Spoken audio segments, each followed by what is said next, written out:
Welcome to the Introverted Servant Leader Podcast, a show dedicated to empowering purpose-driven women in corporate leadership to amplify their impact and influence.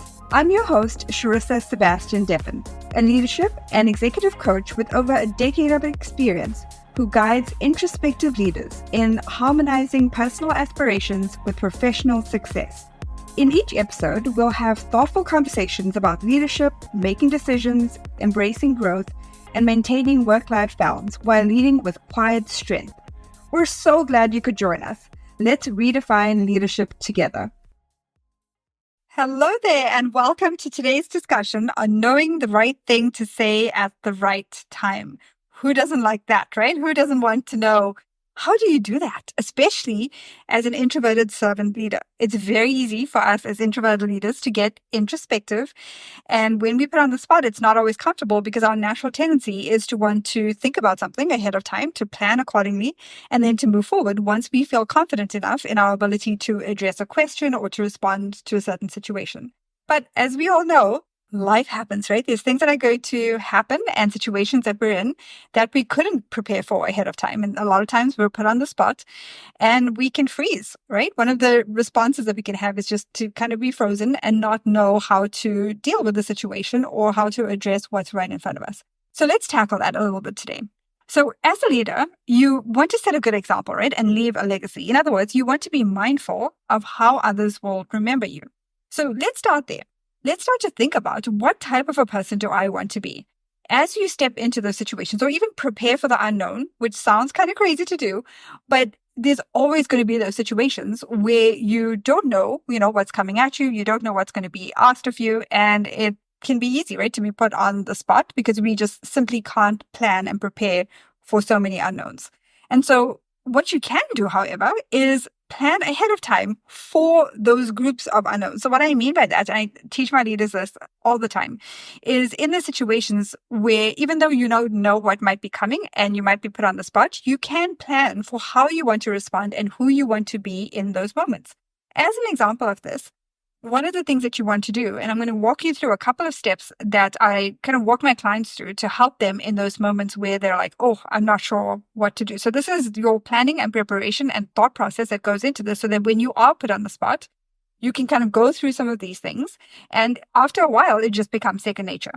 So the first thing you want to do, especially when you are caught off guard, is to actively listen.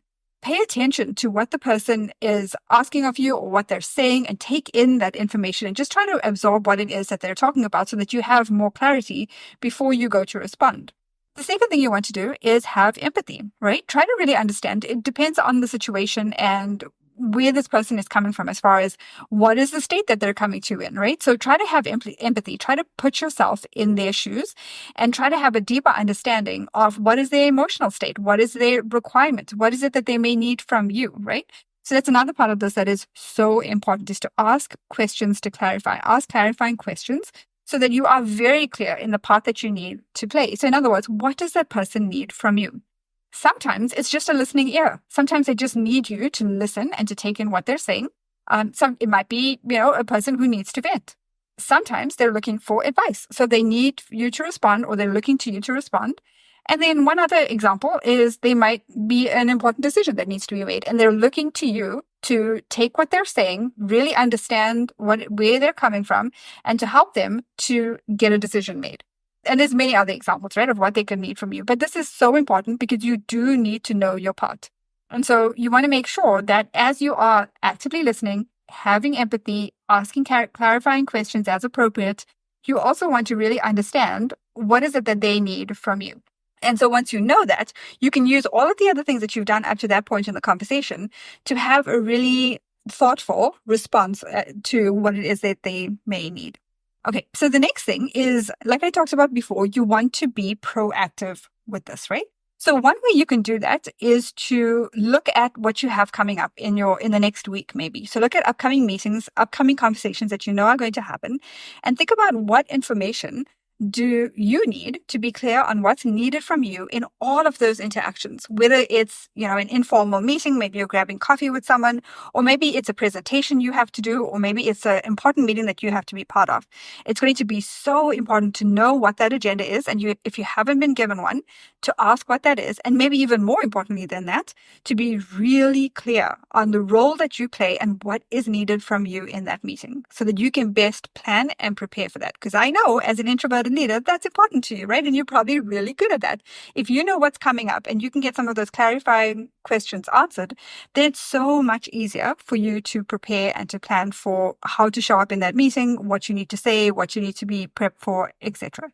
But on the other hand, for those unexpected moments when you find yourself on the spot and you're not sure how to respond, again, remember to listen first, show empathy, ask clarifying questions if necessary, get clear on what the other person needs in that moment, and be honest if you don't have the answer, but think about and share with them the steps that you need to take that can get them closer to what it is that they want or need. So if they ask you a question, you're like, oh, I really don't know the answer to that question, but here's what I can do. Or maybe point them in the right direction. Here's who you can contact to get you closer to what you need. But if you do know that it's going to take you a couple of steps to get them what they need, first of all, you need to be clear on what that time frame is. When do they need what they need from you? Sometimes it's in the moment, they just need a listening ear or they need a quick response, and that's fine.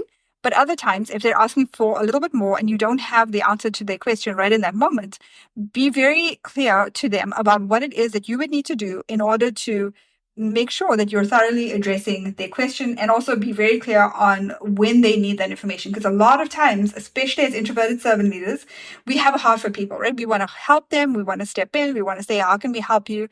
But sometimes we put a lot of pressure on ourselves when it's not necessary. So in other words, you don't want to take on what this person needs as now one of your top priorities without asking them first, when do you need this information? And then just being really transparent with them and saying, these are the things I would need to do in order to fully answer your question and get you what you need. When do you need this by? And then when they tell you, then you can best plan and prepare for that.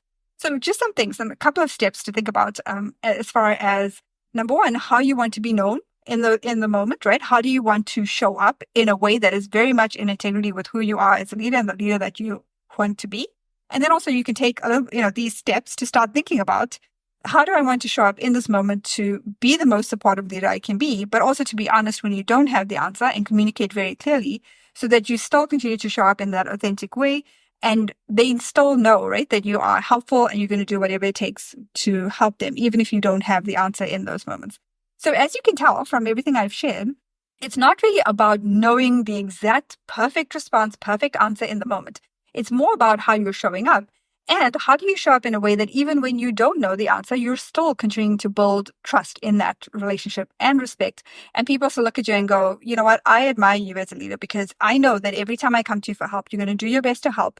And even when you're not able to in the moment, I can trust in your authenticity as a leader to help me to navigate and to figure out what I need to figure out. So just know, as always, that I am rooting for you and you have got this.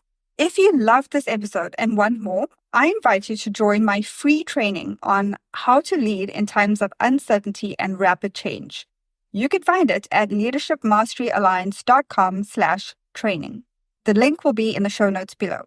You will learn how to lead yourself and your team highly effectively and be a standout leader when things get tough. That's all for this episode of the Introverted Servant Leader Podcast. I hope you found value in our discussion around leadership for introverted servant-hearted women thriving in the corporate space. If you enjoyed this episode, I'd be so grateful if you left a review, subscribed to the show, and shared it with fellow purpose-driven leaders. Your reviews and shares help amplify the influence of introverted leaders worldwide. I look forward to connecting further on the next episode as we continue to redefine wise, compassionate leadership together. Until then, lead with grace, embrace your strength, and remember, your quiet leadership is a force that shapes the world. Take care and stay inspired.